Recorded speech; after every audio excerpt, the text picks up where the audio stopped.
other thing I brought up that is something that was popular that I'd even written about a few months ago, and it's been in the news with Netflix. And Netflix is fascinating. Okay, how many times have you heard recently?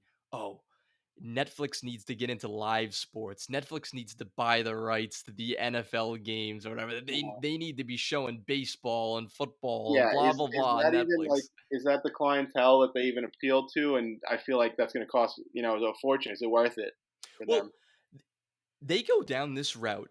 They're going back to it'd be like for Netflix, it'd be like they're venturing back into prehistoric times when they had Right, no show, when they had no original shows, and they maybe were like scrounging together House of Cards and Orange is the New Black right, and none right. of the other stuff. You know, how many times do you see on Netflix the logo like Netflix original? How many things A now are lot more Netflix than I original? used to. It, I would say like I feel like it's like 80% of it is or something much higher than it and used to be. yeah, and used to be like back when it first became a streaming service, it was what like 5% of the shows were Mm, Netflix shows, and like it was, and until nobody would even give those shows a chance until like House of Cards was critically acclaimed and Orange is mm, the New Black, and I'm sure there were some other great ones back there, but until they started getting like award recognition, you'd be like, oh, Netflix originals, some garbage. But now it's all Netflix originals, and you know why? yeah. It's a magical phrase called wholesale transfer pricing power. It's a Mm, mouthful. what Let's does that say mean? let's say okay, let's say you own a bakery.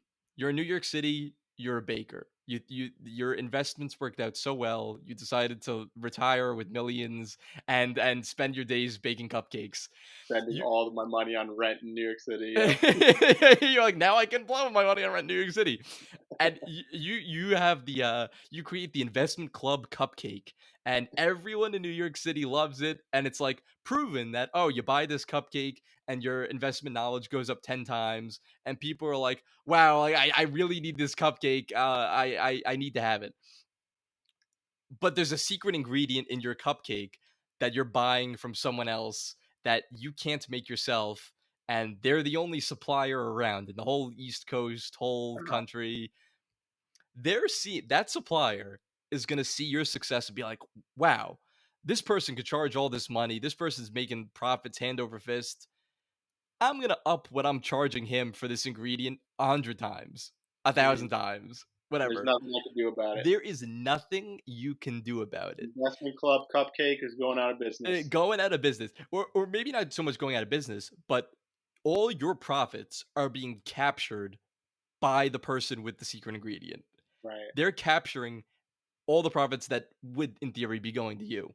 And right. there's so much. You look at the news, so much stuff ties. It's trying not Maybe not the news, maybe not the Forbes.com articles about the next Amazon, but there's so many things that tie into this. I'll talk about Apple. I'll talk about Netflix.